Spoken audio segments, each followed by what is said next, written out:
Hello and welcome you all to let's crack it with Vishay Gupta. तो ये है daily current affairs for 30th जुलाई। बहुत इंपॉर्टेंट करंट अफेयर्स है गाइस, इनको डेली बेसिस पर कवर करते रहिएगा, जिससे कि आगे आने वाले जो भी एग्जाम्स आप देने की तैयारी कर रहे हैं सभी एग्जाम्स में ये आपके बहुत यूजफुल होंगे।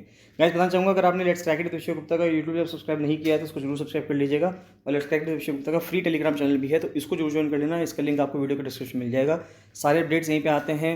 MCQs क्वेश्चंस यहाँ मिलते हैं आगे आने वाले एग्जाम्स की तैयारी के लिए। जो MCQs क्वेश्चंस है वो यहाँ पे आते रहते हैं, तो उन सबको तैयारी करने के लिए आप इसको जरूर से जरूर ज्वाइन करिए। इसको ज्वाइन करना बहुत बहुत ज़्यादा इंपॉर्टेंट है। गाइस वीडियो को लाइक एंड शेयर जरूर कर दीजिएगा, वीडियो को अंत तक जरूर देखा करिए, जिससे कि आपकी जितनी भी चीज़ें हैं सब की सब कवर हो जाए। साथ साथ lower PCS mains, RO advocate general mains और FRO मेंस के लिए टेस्ट सीरीज चल रही है, मिनी टेस्ट सीरीज भी है। तो जो कैंडिडेट्स आते हैं कि वो मिनी टेस्ट सीरीज ज्वाइन करें या टेस्ट सीरीज ज्वाइन करें, तो वो मुझे 7665804421 पर कॉल या मैसेज कर सकते हैं। स्टार्ट करते हैं। सबसे पहले जो GS1 से न्यूज़ आ रही है वो आ रही है रवि वर्मा के ऊपर, यानी कि जो राजा रवि वर्मा हैं उनके जो किन हैं, यानी उनके जो परिजन हैं, उन्होंने कहा है कि उनको भारत रत्न मिलना चाहिए। तो ahead of the 175th birth anniversary feet of the legendary artist Raja Ravi Varma who revolutionised Indian aesthetics and redefined art practice. अब देखिए, भारत में जो आर्ट थी, आर्ट को बहुत ज़्यादा रीडिफाइन किया गया राजा रवि वर्मा के द्वारा। तो उनकी इस बार 175वीं वर्षगांठ मनाई जा रही है। तो जब 175वीं वर्षगांठ मनाई जा रही है तो उस टाइम पे उनको भारत रत्न देने की मांग उठ रही है उनके परिवार के द्वारा। The erstwhile royal family of Kilimanur has urged the union government to posthumously confer the Bharat Ratna, the country's highest civilian award on him। तो यानी कि उनके परिवारजनों ने कहा है कि उनके मरणोपरांत उनको भारत रत्न से नवाजा जाना चाहिए। नेक्स्ट न्यूज़ आती है बहुत ही इंपॉर्टेंट। यूनाइटेड नेशंस की पॉपुलेशन रिपोर्ट आई है, वर्ल्ड पॉपुलेशन प्रॉस्पेक्ट्स रिपोर्ट। ये यूनाइटेड नेशंस की रिपोर्ट है।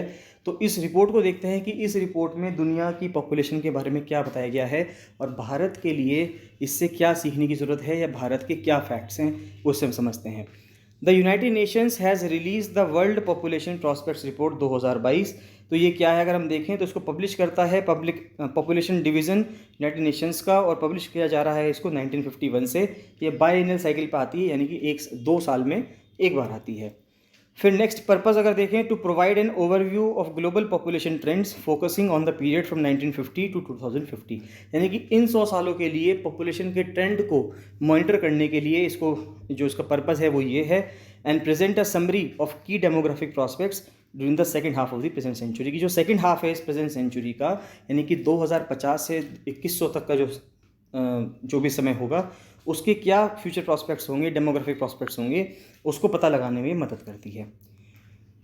तो अगर आप हाइलाइट्स देखेंगे रिपोर्ट से तो आप समझ सकते हैं इससे कि इंडिया की टोटल पॉपुलेशन 1950 में 0.0 से लेकर 0.5 बिलियन के बीच में हुआ करती थी, और धीरे धीरे ये पॉपुलेशन बढ़ती जा रही है। तो 2000 के बाद 2025 तक कहा जा रहा है कि यहाँ पे 1.5 बिलियन के आसपास हम हो जाएंगे 2050, 2075 और 75, यानी कि 2050 और 2075 के बीच में सबसे ज़्यादा पॉपुलेशन होगी, और फिर 2100 में पॉपुलेशन वापस से थोड़ी सी डिक्लाइन हो जाएगी। चाइना की पॉपुलेशन में 2025 के टाइम पे इस टाइम पे सबसे हाई है, फिर कम होनी शुरू हो जाएगी, और दुनिया की जो टोटल पॉपुलेशन है वो बढ़ती जा रही है, ये शो कर रहा है। एवरेज नंबर ऑफ बर्थ्स अगर हम देखें पर वुमेन, तो सब सहारन अफ्रीका में सबसे ज़्यादा ग्रोथ रेट है, यानी कि सब सहारन अफ्रीका जो है, अफ्रीका का जो रीजन है वहाँ पे सबसे ज़्यादा बच्चे पैदा होने की जो दर है वो अफ्रीका में है। उसके बाद नॉर्थ अफ्रीका, वेस्ट अफ्रीका में 2.2 है। सेंट्रल साउथ एशिया में 2050 तक बात की जा रही है कि 2050 तक कितना हो जाएगा। प्रेजेंट में कितना है, अगर हम 2021 की बात करें तो 2021 में देखते हैं सब सहारन अफ्रीका में 4.6 है, नॉर्थ अफ्रीका में 2.8 है, सेंट्रल और साउथ एशिया में 2.3 है। तो ये इंपॉर्टेंट चीज़ है कि साउथ एशिया जिसमें भारत भी आता है यहाँ पे ऑन एन एवरेज 2.3 है। फिर ईस्ट और साउथ ईस्ट एशिया में 1.5। इस तरह से करते करते आप देख सकते हैं कि सबसे कम जो प्रजनन दर है वो यूरोप और नॉर्थ अमेरिका में है, यानी कि वहाँ की पॉपुलेशन जो है बहुत कम है। जो लीस्ट डेवलप्ड कंट्रीज़ हैं उनमें 4 है, लैंड लॉक्ड डेवलपिंग कंट्रीज़ में 4 है, और स्मॉल आइलैंड डेवलपिंग स्टेट्स में 2.3 है। और पूरी दुनिया की अगर हम ऑन एन एवरेज देखें तो वो 2.3 है 2021 में, और 2050 तक जाते जाते ये 2.1 हो जाएगी। ये आपको ध्यान रखना है। ग्लोबली फाइंडिंग्स अगर देखें कि पूरे विश्व की जो फाइंडिंग्स है जो हमें पता चली हैं, अगर दुनिया की पॉपुलेशन देखें तो दुनिया की पॉपुलेशन 8.5 बिलियन हो जाएगी, यानी कि 850 करोड़ लोग हो जाएंगे 2030 तक, जो बढ़कर 2050 तक होते होते 970 करोड़ लोग हो जाएंगे, reaching a peak of around 10.4 billion people around the 2080s। और 2080s तक दुनिया की पॉपुलेशन सबसे ज़्यादा होगी 10.4 बिलियन पीपल, और उसके बाद कहा जा रहा है कि 2100 तक यही पॉपुलेशन का लेवल मेंटेन रहेगा अगर पॉपुलेशन कंट्रोल पे ध्यान नहीं दिया गया तो। फिर स्लोएस्ट ग्रोथ रेट देखें तो global population is growing at its slowest rate since 1950, यानी कि 1950 के बाद से अगर हम देखें तो दुनिया की जो पॉपुलेशन है वो सबसे कम रेट पर बढ़ रही है, having fallen to less than 1% in 2020, और 2020 में तो 1% से कम की दर पर पूरी दुनिया की पॉपुलेशन बढ़ रही है।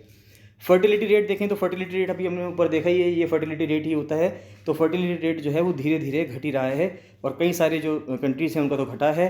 Currently 2/3 of the global population lives in a country और एरिया जहाँ पे लाइफ टाइम फर्टिलिटी जो है वो 2.1 बर्थ पर वीमेन है। अब देखिए 2.1 जो है ये TFR माना जाता है, टोटल फर्टिलिटी रेट 2.1 माना जाता है कि ये बिल्कुल अप्रोप्रिएट है। 2.1 का मतलब क्या हुआ कि 2.1 का मतलब ये हुआ कि अगर एक हस्बैंड है और एक वाइफ है तो ऐसे करके यानी कि एक हस्बैंड और एक वाइफ से 2 पर्सन का एक कपल बनता है। इसी तरह से अगर हम 10 कपल देखें तो यानी कि 20 लोग हो गए, तो 10 वाइफ्स हो गई, 10 हस्बैंड्स हो गए, तो यानी कि 20 लोग अगर 21 बच्चे पैदा करते हैं तो यानी कि ये उनकी पॉपुलेशन को एग्जैक्टली रिप्लेस कर देगा। एक पर्सन का यहाँ पे एक जो एक्स्ट्रा बच्चा पैदा हो रहा है उसके इसलिए लेके जा सकते हैं कि हो सकता है कि उसके अंदर कोई डिफॉर्मिटी हो, या हो सकता है कि वो आगे बेबी ना प्रोड्यूस कर पाए बड़ा होके। तो इन सब चीज़ों को, इन सब कंटिजेंसी को देखते हुए 2.1 एक एक्यूरेट या अप्रोप्रिएट एक TFR माना गया है, टोटल फर्टिलिटी रेट का लेवल माना गया है। तो ये कोशिश की जाती है कि कोई भी कंट्री कोशिश करता है कि उसका जो TFR है वो 2.1 के आसपास बना रहे, जिससे कि यानी कि जो माँ बाप हैं वो 2 बच्चे पैदा करें, जिससे कि वो अपने आप को तो रिप्लेस कर ही पाएँ। तो ये बात कही जा रही है। फिर आता है इम्पैक्ट ऑफ कोविड-19 देखें तो कोविड-19 pandemic has had an effect on population change. Global life expectancy at birth जो है वो 71 ईयर्स पे गिर गई है 2021 में, पहले ही 72.9 हुआ करती थी, यानी कि क्योंकि बहुत ज़्यादा लोगों की मृत्यु हुई है और बहुत कम उम्र वालों की मृत्यु भी ज़्यादा हो गई है, तो इसलिए जो लाइफ एक्सपेक्टेंसी एट बर्थ था वो भी घट गई है दुनिया की।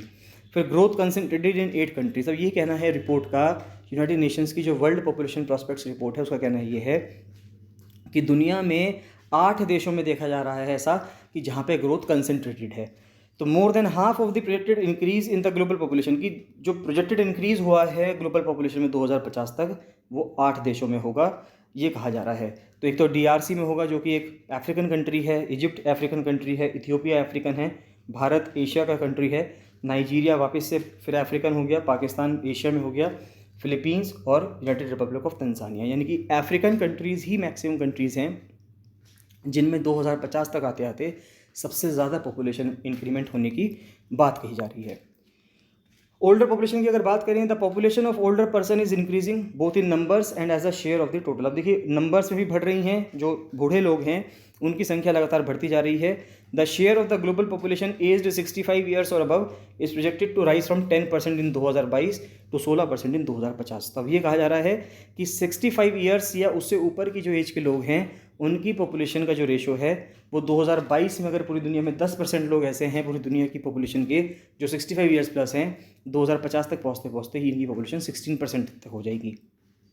जो वर्किंग एज पॉपुलेशन है उनकी भी इंक्रीज़ हो रहा है। A sustained drop in fertility has led to an increased concentration of the population at working ages, यानी कि 25 and 64 years, creating an opportunity for accelerated economic growth per capita, यानी कि इकोनॉमिक ग्रोथ की बात भी की जा रही है।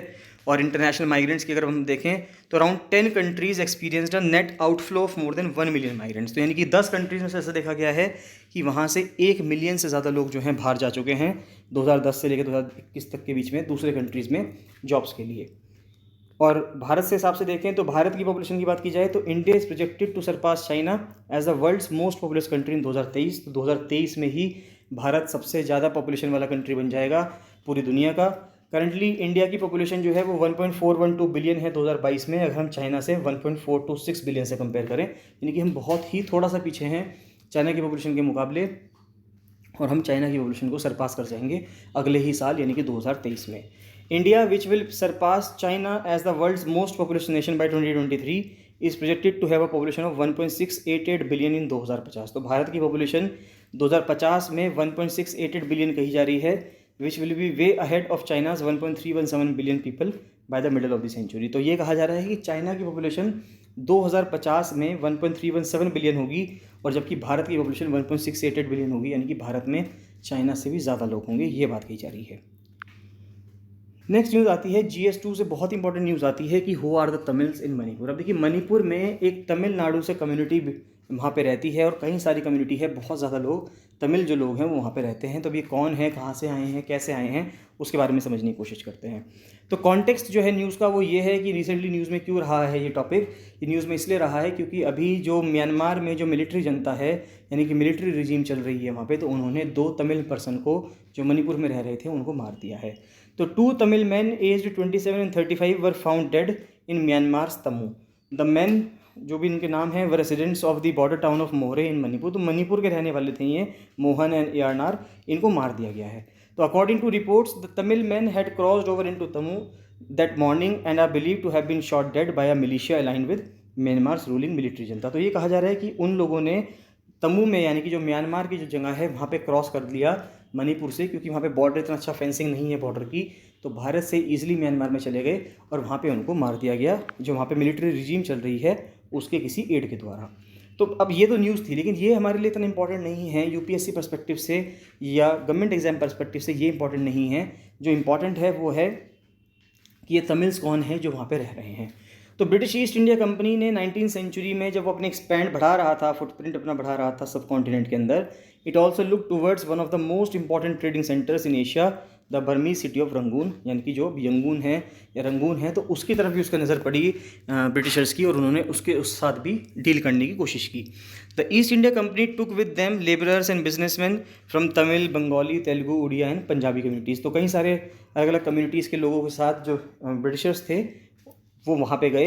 Tamils of Burma which was later renamed Myanmar in 1989 were primarily into farming and trade. तो जो बर्मा में यानी कि म्यांमार में उस टाइम पे जो तमिल्स लोगों को लेके गए ब्रिटिश ईस्ट इंडिया कंपनी, तो पहले वहाँ पे वो फार्मिंग में और ट्रेड में इन्वॉल्व थी। Even though the British later left, the Indians stayed and became drivers of the Burmese economy. तो ब्रिटिशर्स तो वहाँ से छोड़ दिया, बर्मा को आज़ाद कर दिया गया 1935 में, लेकिन उसके बावजूद भी जो कुछ लोग जो वहाँ पे गए थे वो लोग वहीं पे रहते रहे और वहीं पे सेटल डाउन हो गए। After the Burmese military junta toppled the elected government in 1962 and the enterprise nationalization law was passed in 1963, life became overwhelmingly difficult for the Indian diaspora. तो वहाँ पे जब 1960s में जब भारत भी आज़ाद हो चुका था 1947 में, 1960s में म्यांमार के अंदर दिक्कतें चल रही थी। म्यांमार की जो सरकार थी उसको हटा दिया गया, मिलिट्री ने वहाँ पे कब्जा कर लिया। तो वहाँ पे जो भारत के लोग थे, जो इंडियन डायस्पोरा था, भारत मूल के निवासी थे, उनके साथ दिक्कत आने लगी उनको वहाँ रहने में। Under the new law, all major industries, import, export, trade, rice, banking, mining, tea, rubber were nationalized and the Indian government was asked to withdraw its people from the land. So देखिए उस time पे जब 1963 में enterprise nationalisation law लाया गया Myanmar के अंदर, तो वहाँ पे हर चीज़ को सरकारी बना दिया गया, चाहे वो बैंक्स हो, ट्रांसपोर्ट हो, चावल हो, खाना हो, हर चीज़ को सरकारी बना दिया गया। और वहाँ की सरकार ने, जो मिलिट्री सरकार थी, उसने ये भी कहा भारत सरकार से कि आप वहाँ पे जो भारत के लोग रह रहे हैं उनको आप वापस बाहर निकाल लें। The then Indian prime minister Lal Bahadur Shastri had brought resident Indians home. अब देखिए कोई भी अपना घर छोड़ के नहीं जाना चाहता है, तो जो भी भारतीय लोग वहाँ रह रहे थे, जो नहीं चाहते थे कि वो वहाँ से जाएं, तो उनको ज़बरदस्ती भारत लाया गया, नहीं तो वो उनको वहाँ पे मार देते। तो every ship carried around 1800 and 2000 refugees को करीब करीब लाया गया। At first the Burmese government allowed Indians to take whatever that belong to them, but when it realised a great amount of wealth was leaving the country, they imposed a cap of ₹15 and 1 umbrella. अब देखिए क्या हुआ, पहले तो उन्होंने कहा कि जो बर्मीज गवर्नमेंट ने ये अलाउ कर दिया कि जिस व्यक्ति का जो भी सामान है वो सभी सामान अपना लेके जा सकता है भारत। लेकिन जब उनको ये समझ में आया कि ऐसे तो बहुत सारा सामान बर्मा से जाने लगा भारत में, तो उन्होंने क्या कहा कि भाई जो भी लोग भारत, म्यांमार को छोड़ के भारत जा रहे हैं, वो सिर्फ 15 रुपये लेके जा सकते हैं। उस टाइम पे 1960s की बात की जा रही है कि सिर्फ 15 रुपये लेके जा सकते हैं और एक छाता लेके जा सकते हैं। बहुत ही अजीब सी बात उन्होंने कही उस टाइम पे। सेवरल फैमिलीज अराइव्ड इन मोहरे, जो मोहरे मणिपुर का एरिया है, वहाँ पे पहुँचे through the sea route and some also trickled into India through the unfenced border. The Indian diaspora became the first settlers of Moreh along with a handful of Koki and Methi families that had lived there since the 1940s। तो मोरे area में जो Indian diaspora था वो वहाँ पे रुके आके, और जो कुछ कोकी फैमिलीज और मीती कम्युनिटी की जो फैमिलीज वहाँ पे रह रही थी ऑलरेडी 1940s से। The Tamilians however outstripped every other community with a population of 20,000 in the mid 1960s। तो 1960s में सबसे ज़्यादा जो पॉपुलेशन थी मोहरे में, मणिपुर में, वो तमिलियंस की थी। तो लाइफ्स ऑफ तमिल्स अगर हम देखें तो मोहरे में, यानी कि जो मणिपुर का एरिया है, वहाँ पे कैसी लाइफ रही है उनकी। Despite being bereft of all wealth, the Tamil community started with the ground and became one of the most influential communities in the border town of Moreh. यानी कि वो बहुत मेहनती हैं, तो इस वजह से चाहे वो सब कुछ छोड़ के आए अपना म्यांमार में, सब कुछ उनका ख़त्म हो गया, उनको बिल्कुल स्क्रैच से बिल्कुल नए से स्टार्ट करना पड़ा, लेकिन उन्होंने फिर भी अपने आप को बहुत ही इन्फ्लुएंशियल कम्युनिटी बना लिया, एक बहुत ही ऐसा समुदाय बना लिया जो बहुत ही इन्फ्लुएंशियल था पूरे मोरे में। It is today represented by a body called the Tamil Sangam and it dominates a grid of lanes and timber cement houses in the heart of Moreh. तो यानी कि कई अच्छे अच्छे घर बना लिए उन्होंने वहाँ पे। Little eateries serving up hot dosa sambar vada and idli line these areas. अब यानी कि वहाँ पे जो साउथ इंडियन डिशेज थी उन्होंने वहाँ पे वो भी चीज़ें सर्व करनी शुरू कर दी हैं, यानी कि वहाँ पे जो रेस्टोरेंट्स हैं वो साउथ इंडियन डिशेज भी सर्व करते हैं। तो बेसिक बात ये थी कि जो तमिल्स थे, ऐसा नहीं था कि तमिल सिर्फ तमिलनाडु में मिलेंगे आपको, बहुत बड़ी कम्युनिटी जो है आपको मणिपुर में भी मिलेगी। और ये मणिपुर में कहाँ से आए हैं? ये मणिपुर में आए हैं, म्यांमार में हुआ करते थे। और लाल बहादुर शास्त्री के टाइम पे जब 1960s में वहाँ पे मिलिट्री रिजीम आई तो उन्होंने उनको निकाल दिया वहाँ से। नेक्स्ट आता है Indonesia's new digital nomad visa allow travellers to live tax free. अब देखिए बात क्या की जा रही है कि जिस तरह से हर कंट्री ये चाह रहा है कि उसके यहाँ का टूरिज़्म बढ़े, उसके यहाँ की इकनॉमी रिवाइव करे, और इंडोनेशिया की इकनॉमी बहुत ज़्यादा टूरिज़्म पर डिपेंडेंट थी। तो कोविड-19 पैंडमिक की वजह से जैसे ही टूरिज़्म हिट हुआ तो अब इंडोनेशिया काम कर रहा है न्यू डिजिटल नोमैड वीज़ा पे, कि जिससे ट्रैवलर्स जो हैं वो टैक्स फ्री रह सकते हैं इंडोनेशिया के अंदर। तो Indonesia has announced digital nomad visa for travellers. अब देखिए बात ये आती है कि डिजिटल का मतलब तो सबको पता है, लेकिन नोमैड का मतलब हो सकता है कि सबको ना पता हो। नोमैड का मतलब होता है कि जो एक जगह से दूसरी जगह घूमता रहता है, कोई पर्सन या कोई जानवर जो एक जगह पर नहीं टिकता, एक तो वो चीज़ हम कह सकते हैं। और ये चीज़ कि जो किसी भी एक पर्टिकुलर प्लेस पे नहीं रहेगा, वो कहीं कहीं पे घूमता रहेगा, जहाँ जहाँ पे उसको खाना मिलता रहेगा। फॉर एग्जांपल अगर हम ऐसा कहें कि खाने की तलाश में जो जहाँ जहाँ घूमता रहता है कोई पर्सन अगर, तो उसको हम नोमैड कहते हैं, यानी घुमंतु कहते हैं हिंदी में। तो Indonesia has announced digital nomad visas for travellers to attract foreign tourist, कि जिससे कि फॉरेन टूरिस्ट को अट्रैक्ट किया जा सके as their earnings come from outside the country. तो ये क्योंकि ये कहा जा रहा है, अगर मान लेते हैं अब जैसे एक इंडिया की अगर मैं बात करूँ या किसी भी एक देश की बात करें, इंडोनेशिया की बात करें, तो वहाँ पे दो तरह के टूरिस्ट हो सकते हैं। एक तो होते हैं डोमेस्टिक टूरिस्ट और एक होते हैं इंटरनेशनल टूरिस्ट। तो डोमेस्टिक टूरिस्ट तो वही हुए जो उस देश के नागरिक हैं, यानी कि वो वहीं से पैसा कमा रहे हैं और वहीं पे पैसा खर्च कर रहे हैं, यानी कि वो तो एक देश के अंदर की इकनॉमी हो गई। लेकिन अगर कोई बाहर का व्यक्ति वहाँ पे जाता है, इसका मतलब ये हुआ कि वो कमा दूसरे देश में रहा है लेकिन खर्च दूसरे देश में आगे कर रहा है। मान लेते फॉर एग्जांपल कोई पर्सन इंडिया से इंडोनेशिया जाता है, तो भारत में उसने पैसा कमाया लेकिन खर्चा इंडोनेशिया में किया। इसका मतलब ये हुआ कि इंडोनेशिया के अंदर एक्स्ट्रा अमाउंट में मनी आई है, यानी इसका मतलब ये हुआ कि उसकी इकनॉमी स्ट्रांग होगी एज़ कंपेरिजन टू दूसरे रीजन से। तो अब यहाँ पर यही बात की जा रही है कि वो चाह रहे हैं कि कोविड-19 की वजह से जैसे उसकी इकनॉमिक कंडीशन ख़राब हो गई है, इंडिया की इकनॉमिक कंडीशन, इंडोनेशिया की इकनॉमिक कंडीशन ख़राब हो गई है, तो इंडोनेशिया की गवर्नमेंट चाह रही है कि बाहर से इंटरनेशनल टूरिस्ट आएँ, जिससे कि बाहर का पैसा भी इंडोनेशिया के अंदर आए। While Bali is one of the most renowned areas in the country for beaches and bars, Indonesia is hoping to advance for another element through these visas, the spiritual element. अभी तक तो क्या होता था कि हनीमून डेस्टिनेशन के रूप में बहुत ज़्यादा फेमस था इंडोनेशिया का बाली, तो वहाँ पे बीचेस हैं, बार्स हैं, उसके लिए बहुत ज़्यादा फेमस था। अब स्पिरिचुअल पर्पस से भी बनाया जा रहा है, डेवलप किया जा रहा है इंडोनेशिया को। तो डिजिटल नोमैड्स क्या होते हैं अगर हम देखें तो ये वर्ड किस तरह से ओरिजिनेट हुआ इसको समझते हैं। Digital nomads are those who choose to work remotely and independently. तो जो अलग से यानी कि अकेले अकेले में रिमोटली काम करना पसंद करते हैं, इंडिपेंडेंटली आज़ादी से काम करना पसंद करते हैं, एक तो डिजिटल नोमैड्स उनको कहा जाता है। Besides working in one place they choose to spend their earned income in the country they are travelling. तो अब ये क्या करते हैं कि मान लेते हैं ये किसी कंपनी में है, किसी यहाँ के पे काम कर रहे हैं, और इनका काम अगर घूमते घूमते हो सकता है, यानी कि अगर इनका काम लैपटॉप से हो सकता है, तो ये कहीं पे भी बैठ के काम कर सकते हैं जहाँ पे भी इनको इंटरनेट की फैसिलिटी अवेलेबल होगी। तो ये फिर कमा एक देश में रहे हैं और खर्च दूसरे देश में कर रहे हैं। तो इंडोनेशिया का अगर आप पर्पस देखें कि डिजिटल नोमैड वीज़ा का पर्पस क्या है देने का, तो remote workers will be able to stay for a long time in Indonesia including Bali tax free. अब उनका कहना यह है कि डिजिटल नोमैड वीज़ा के थ्रू आप टैक्स फ्री रह सकते हैं काफ़ी लंबे समय तक इंडोनेशिया के अंदर। The visa policy was announced by Indonesia's tourism minister to boost tourism in the country.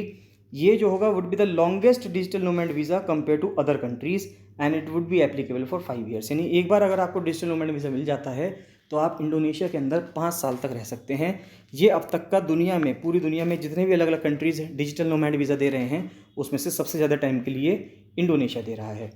The purpose of announcing digital nomad visas is to get over 3.6 million overseas travellers. उनका कहना ये है, ये उम्मीद लगाई जा रही है कि 36 लाख से ज़्यादा ओवरसीज़ ट्रैवलर्स जो हैं वो आएंगे इंडोनेशिया में अगले सालों में, over the next year, to explore spiritual retreats as well as the eco tourism of Indonesia. तो इको टूरिज्म के लिए और जो नेचुरली चीज़ें होती हैं, या आप कह सकते हैं जो स्पिरिचुअल चीज़ें हैं, उन सब के लिए इंडोनेशिया उम्मीद कर रहा है कि वहाँ पे जो गेस्ट्स होंगे यानी कि इंटरनेशनल ट्रैवलर्स होंगे वो वहाँ पे आएंगे।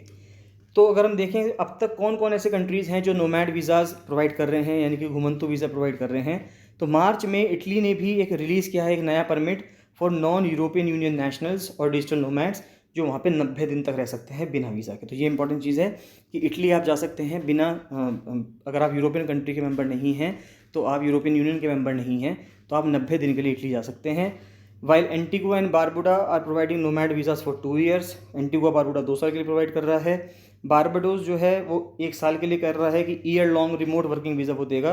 अदर कंट्रीज़ अगर हम देखें जैसे कि Croatia, Costa Rica, Georgia, Hungary, Iceland, Mauritius, Norway and Spain, ये भी और कंट्रीज़ हैं सभी जो नोमैड वीज़ा प्रोवाइड कर रहे हैं। यानी कई सारे कंट्रीज़ ऐसे हैं जो नोमैड वीज़ा प्रोवाइड कर रहे हैं, जिससे कि उन कंट्रीज़ का जो टूरिज़्म है वो बढ़ सके और उन कंट्रीज़ की जो इकनॉमी है वो रिवाइव कर सके। नेक्स्ट आता है इंटरपोल ने जो इंटरपोल का ICSE इनिशिएटिव था, यानी कि international child sexual exploitation initiative जो था चाइल्ड सेक्स अब्यूज़ पे, उसको भारत से CBI ने ज्वाइन किया। देखिए भारत से CBI ने इसलिए ज्वाइन किया है क्योंकि भारत में CBI नोडल एजेंसी है जो इंटरपोल के साथ डील करती है। यानी कि इंटरपोल को अगर भारत में कुछ भी काम करना है, किसी भी पर्सन के खिलाफ कुछ भी एक्शन लेना है या कोई भी डील करना है भारत में इंटरपोल को, इंटरनेशनल पुलिस को, तो वो जो बात करती है वो भारत में CBI से करती है। तो इंडिया का CBI has joined Interpol's international child sexual exploitation initiative. तो अब ये क्या है, अगर हम देखें तो जो international child sexual exploitation initiative है, इसको इंटरपोल ने लॉन्च किया। इसका पर्पज़ क्या है? ये अपने आप में एक इंटेलिजेंस और एक इन्वेस्टिगेटिव टूल है which will allow it to collaborate with investigators in other countries for detecting child sexual abuse online and identifying abusers। अब देखिए ये इसलिए किया जा रहा है कि ऑनलाइन किस तरह से हम डिटेक्ट कर सकते हैं कि जो लोग चाइल्ड सेक्सुअल अब्यूज़ में इन्वॉल्व हैं, तो अब्यूज़र जो हैं उनको भी हम पहचान पाएँ, जो विक्टिम्स हैं यानी कि जो इससे पीड़ित हुए हैं उनको भी हम देख पाएँ, and crime scenes from audio visual clips using specialised software.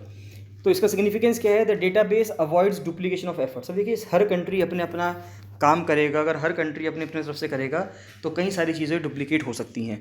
तो ये जो डेटाबेस है ये डुप्लीकेशन ऑफ एफर्ट्स में हेल्प करेगा कि डुप्लीकेशन ना हो, यानी कि ऐसा नहीं हो कि एक पर्सन के ऊपर रिसर्च या एक पर्सन के ऊपर जो खोजबीन है, इन्वेस्टिगेशन है, वो एक कंट्री भी कर रहा है और उसी पर्सन के ऊपर दूसरा व्यक्ति भी कर रहा है, दूसरा कंट्री भी कर रहा है। And saves precious time by letting investigators know whether a series of images have already been discovered or identified in another country or whether it has similar features to other images। अब important बात यह है कि मान लेते हैं हमें पता चलता है कि कोई इंडिया के अंदर कोई ऐसा पर्सन है जो चाइल्ड सेक्सुअल अब्यूज़ में इन्वॉल्व है, तो भारत की पुलिस तो उसको ट्रेस करने में काम कर ही रही होगी। तो अगर भारत की पुलिस को उसकी इमेज मिल जाती है और उसी पर्सन को अगर लंदन की पुलिस भी ढूंढ रही है, तो लंदन की पुलिस का काम बच जाएगा, उसको अपनी तरफ से एफर्ट्स नहीं डालने पड़ेंगे। क्योंकि भारत का अगर जो चाइल्ड सेक्सुअल अब्यूज़ वाला जो ये इनिशिएटिव है इंटरपोल का, जब भारत ने उसमें इन्वॉल्व हो गया है, तो भारत उसकी जो इमेज है, उस पर्सन की जो इमेज है, वो सभी कंट्रीज के साथ शेयर कर देगा, जिससे कि हर कंट्री उसको देख पाएगा।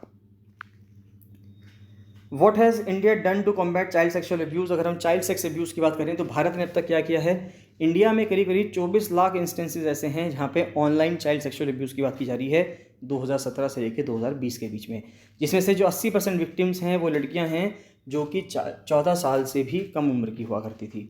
मोर than 60% of unidentified victims were prepubescent including infants and toddlers. यानी बहुत ही छोटे बच्चे की अगर हम बात करें, जो इन्फेंट्स हैं, जो भी 1 साल का भी नहीं हुआ है, टॉडलर्स हैं, उनकी बात की जा रही है कि 60% तो बच्चे ये हैं और 65% विक्टिम जो हैं वो गर्ल्स हैं। But severe abuse images were more likely to have boys. लेकिन जो बहुत ही बुरी तरह से जो अब्यूजिंग हुई है वो खासकर लड़कों की हुई है। 2019 की बात की जाए तो 2019 में CBI ने एक स्पेशल यूनिट भी सेटअप की थी, online child sexual abuse and exploitation prevention oblique investigation. तो ये किया गया था CBI के द्वारा for tracking and monitoring posting circulation and downloads of CSEM online. यानी कि चाइल्ड सेक्सुअल अब्यूज़ और एक्सप्लॉयटेशन के लिए जितनी भी इमेजेस हैं, केसेस हैं, उनको सर्कुलेट करने के लिए पूरे भारत में वो चलता रहे, तो उसके लिए CBI ने एक इन्वेस्टिगेशन, यानी कि एक जो आप कह सकते हैं कि जो इनिशिएटिव है वो भी लिया था। नेक्स्ट आती है GS3 से न्यूज़ आ रही है नेक्स्ट की ग्रीन टेक्नोलॉजी के ऊपर। तो उनका कहना ये है, राइटर का कहना ये है कि क्या जो ग्रीन टेक्नोलॉजी जिस पे हम काम कर रहे हैं, क्या वो मरीन जो बायोडाइवर्सिटी है, यानी समुद्र के अंदर पानी के अंदर जो बायोडाइवर्सिटी है, क्या उसको तो प्रॉब्लम नहीं देगी। तो एक कॉन्टेक्स्ट अगर हम देखें तो एक नई स्टडी ने ये आर्ग्यू किया है that the growing demand for renewable energy technology, जैसे कि लिथियम बैटरीज अगर हम बात करें इलेक्ट्रिक कार्स के लिए, ये भी एक पोटेंशियल थ्रेट है टू मरीन इकोलॉजी। यानी कि मरीन इकोलॉजी के लिए, समुद्र के अगर हम देखें समुद्र की इकोलॉजी के लिए जो ये डिमांड उठ रही है कि ग्रीन टेक्नोलॉजी की, उसकी वजह से उस पर भी एक बैड इफेक्ट आएगा। एक technique called horizon scanning was used to arrive at the conclusion. तो एक होराइजन स्कैनिंग करके एक टेक्निक है जिसका इस्तेमाल किया गया है ये पता लगाने के लिए कि इस चीज़ का क्या इम्पैक्ट आएगा।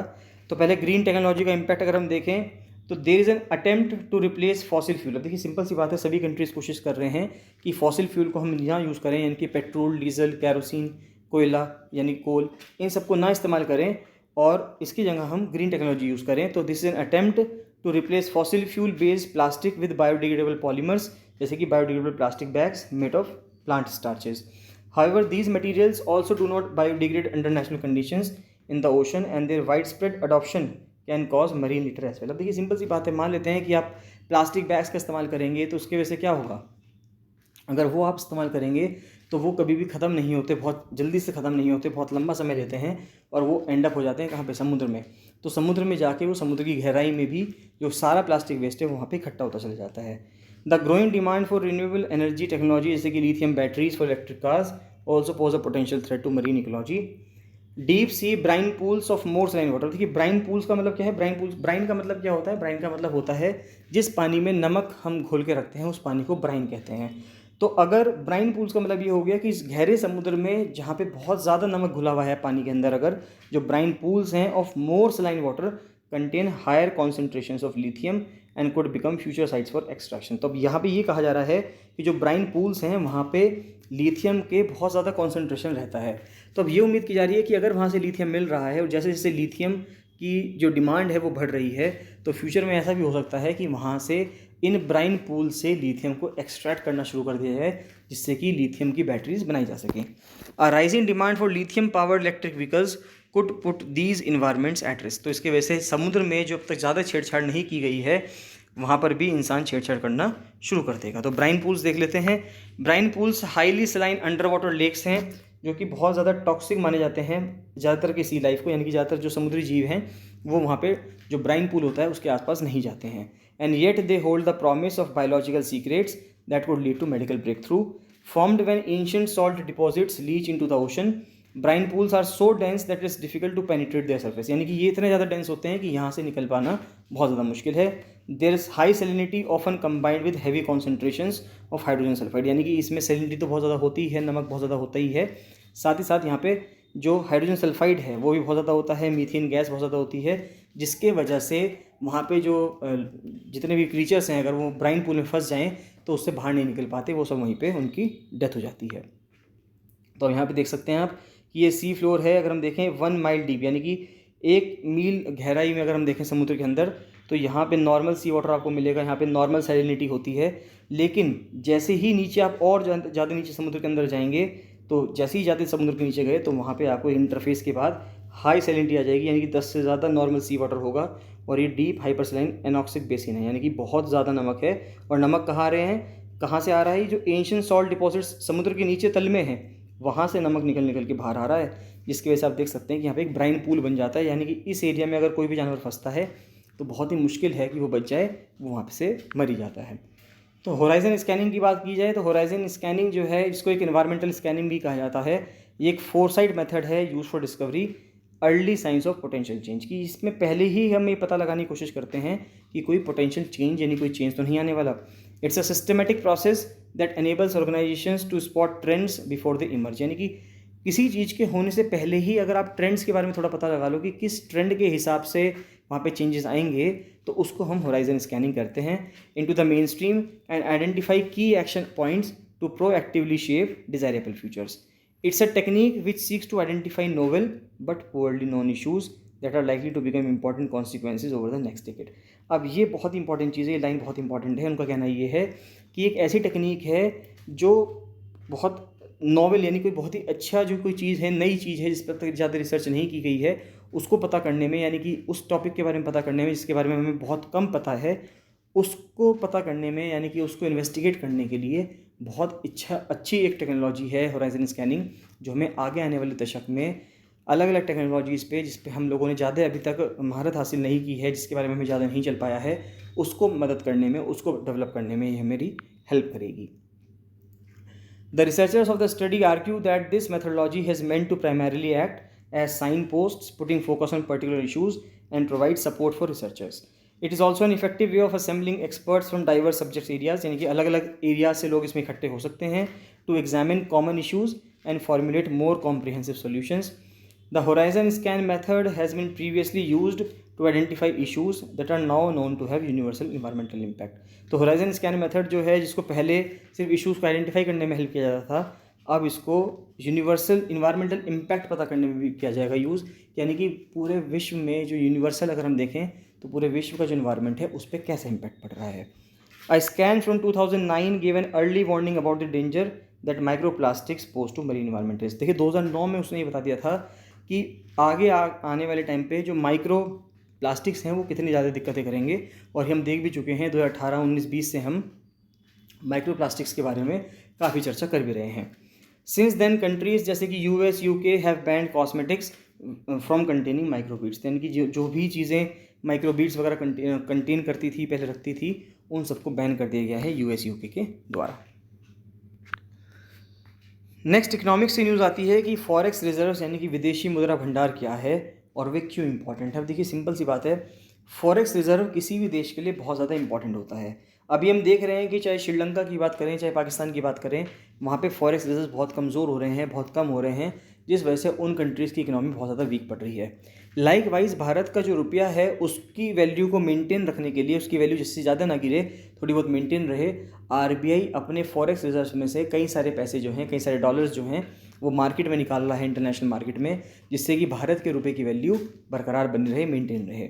तो रिजर्व बैंक ऑफ इंडिया ने अनाउंस किया है host of measures to boost forex inflows and push the value of rupee. तो अब उन्होंने ये कहा है कि जिस वजह से हम कुछ ऐसे स्टेप्स लेंगे, RBI का कहना ये है कि जो फॉरेक्स रिज़र्व हैं, यानी कि जो भारत का फॉरेक्स रिज़र्व है उसको बूस्ट मिलेगा, यानी कि बाहर की कंपनीज जो हैं या बाहर के जो लोग हैं वो भारत में इन्वेस्ट करेंगे। देखिए अब यहाँ पे सभी लोग इन्वेस्टमेंट की बात कर रहे हैं। अगर हम अभी हमने पहले इंडोनेशिया के बारे में पढ़ा कि इंडोनेशिया भी यही चाह रहा है कि नोमैड वीज़ा देने के बहाने कि जो टूरिस्ट वहाँ पे जाएंगे, यानी कि बाहर का पैसा उस कंट्री में आएगा। तो उसका मतलब ये हुआ कि जब भी कंट्री में इंटरनेशनल टूरिज्म आता है, यानी कि इंपोर्ट्स आते हैं किसी भी कंट्री में, अगर इंपोर्ट आ रहा है, किस रूप में इंपोर्ट आ रहा है कि आपको उल्टा पैसा मिल रहा है, ना कि आपका पैसा जा रहा है। अगर कोई पर्सन इंडोनेशिया घूमने जाता है तो इससे क्या हुआ कि इससे वहाँ पर उस पर्सन ने वहाँ पे इन्वेस्टमेंट किया, तभी वहाँ पे घूमने जा रहा है और उस कंट्री की इकोनॉमी रिवाइव कर रही है।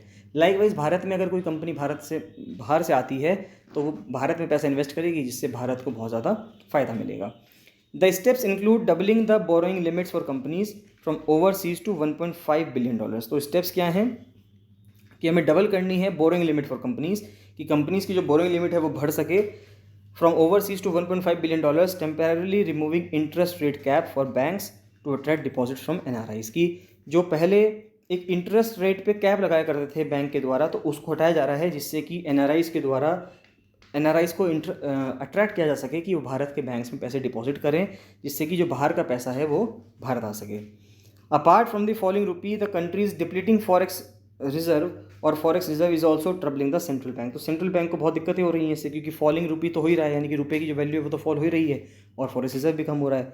It has drop nearly $6 billion to about $593 billion, यानी कि $6 बिलियन कम होकर फॉरेक्स रिजर्व हमारा $593 बिलियन रह गया है। फॉरेक्स रिजर्व जो है किसी भी देश का हेल्थ मीटर माना जाता है, कि किसी भी देश का जो हेल्थ मीटर है उसको हम फॉरेक्स रिजर्व कहते हैं, या फॉरेक्स रिजर्व से नाप सकते हैं कि अगर फॉरेक्स रिजर्व अच्छा है उस कंट्री का तो यानी कि उस कंट्री की इकोनॉमी स्ट्रॉन्ग है, अगर फॉरेक्स रिजर्व कमज़ोर है तो यानी कि उस कंट्री की इकोनॉमी थोड़ी सी वीक है।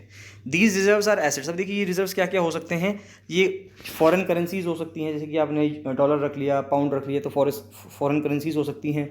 गोल्ड रिजर्व हो सकता है, इसमें ट्रेजरी बिल्स हो सकते हैं, और भी चीज़ें हो सकती हैं जो कि कोई कंट्री का सेंट्रल बैंक या कोई मॉनेटरी अथॉरिटी जो है मेंटेन करती है, जैसे भारत में इसको RBI मेंटेन करती है। तो की कंपोनेंट्स अगर हम देखें तो RBI एक्ट और जो फेमा एक्ट है 1999 का, यानी कि फॉरेन एक्सचेंज मैनेजमेंट एक्ट, वो गवर्न करता है फॉरेन एक्सचेंज रिजर्व्स को। इसको 4 कैटेगरीज में तोड़ा गया है। पहली और सबसे बड़ी जो कंपोनेंट अगर हम देखें तो वो फॉरेन करेंसी एसेट्स हैं। तो भारत के फॉरेन एक्सचेंज रिजर्व में सबसे ज़्यादा जो अमाउंट में है वो फॉरेन करेंसीज़ हैं। अलग अलग कंट्रीज़ की डिनोमिनेशंस के नोट्स हैं हमारे यहाँ, जो कि 80% बैठता है टोटल फॉरेक्स रिजर्व का। India invests heavily in US treasury bills and about 75% of the country's foreign currency assets are invested in dollar denominated securities. फिर then comes the investment in gold. फिर भारत ने गोल्ड में invest किया है। Special drawing rights हैं IMF के और reserve tranche position है आईएमएफ की। पर्पज़ क्या है फॉरेन एक्सचेंज रिजर्व का अगर हम देखें तो पहला पर्पज़ तो यही है, to ensure the RBI has backup funds if the rupee rapidly devalues. यानी कि अगर रुपये की वैल्यू घटती है तो रुपये की वैल्यू को बरकरार मेंटेन रखने के लिए या उसको संभालने के लिए हमारे पास यानी कि फॉरेक्स आरबीआई के पास क्या चीज़ है जिससे कि वो उसको मेंटेन कर सकता है, तो उसके लिए उसके पास फॉरेक्स रिजर्व है। सेकंड अगर हम रीज़न देखें इसका क्या है, if the value of the rupee decreases due to an increase in demand for foreign currency, तो आरबीआई क्या कर सकता है, RBI can and does sell the dollar in Indian money market so that rupee depreciation can be checked. और तीसरा है एक good stock जो होगा forex establishes a good image for the country. एक इमेज की बात भी है इंटरनेशनल लेवल पे, as trading countries can be sure about their payments.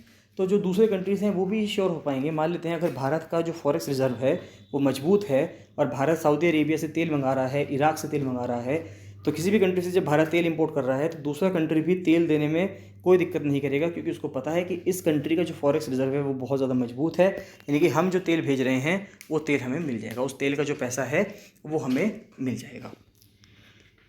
तो प्रीलिम्स के लिए फैक्ट देख लेते हैं। अगुम्बे एक जगह है शिवामोगा डिस्ट्रिक्ट में कर्नाटका का। तो अगुम्बे को यूनेस्को वर्ल्ड हेरिटेज साइट भी कहा जाता है। ये वेस्टर्न घाट्स में है और इसको चेरापूंजी ऑफ द साउथ कहा जाता है। जिस प्रकार से मेघालय में चेरापूंजी है उसी प्रकार से साउथ का चेरापूंजी वो अगुम्बे को कहा जाता है। यानी यहाँ पे बहुत ज़्यादा बारिश होती है और into the copious rainfall in the region gets, यानी कि बहुत ज़्यादा बारिश इस रीजन को मिलती है, अगुम्बे रीजन को, जो कि शिवामोगा डिस्ट्रिक्ट में है कर्नाटका में। तो इसी के साथ 30 जुलाई करंट अफेयर्स कंप्लीट होते हैं गाइस। इसमें आपको सब कुछ बताया गया है, बहुत इंपॉर्टेंट करंट अफेयर्स, इनको आप अच्छे से कवर कर लीजिए। कोई भी आपको डाउट आता है तो आप मुझे कमेंट सेक्शन में कमेंट करके जरूर बताइएगा। चलिए बाकी मिलते हैं नेक्स्ट वीडियो में। So thank you and bye bye.